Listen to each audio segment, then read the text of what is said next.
నమస్కారం అండి. ఈనాటి కమ్మని కథ పేరు మేక తోడేలు.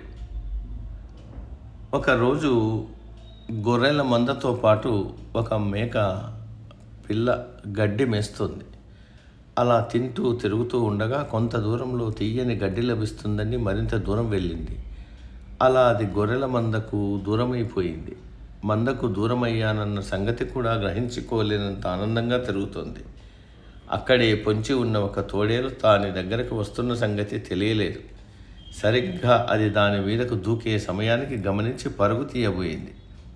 కానీ భయంతో ఆగిపోయి, నన్ను చంపకు, నీకు పుణ్యం ఉంటుంది, నా ఆకలి ఇంకా తీరలేదు, తీయని గడ్డి తింటే నీకు తీయని మాంసం లభిస్తుంది కదా అంది.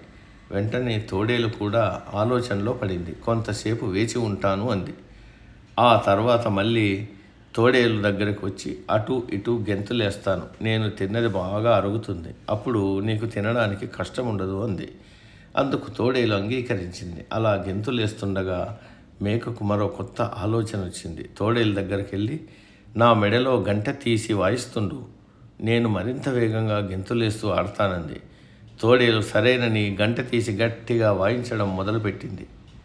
అక్కడికి సమీపంలో ఉన్న గొర్రెల కాపరి అది విని పరుగున వచ్చాడు. అతనితో పాటు వచ్చిన కుక్కలు వెంటపట్టడంతో తోడేలు అడవిలోకి పరుగు తీసింది. ఇలా ఉపాయంతో అపాయాన్ని తప్పించుకోవచ్చనేది కథ నీతి. సమాప్తం.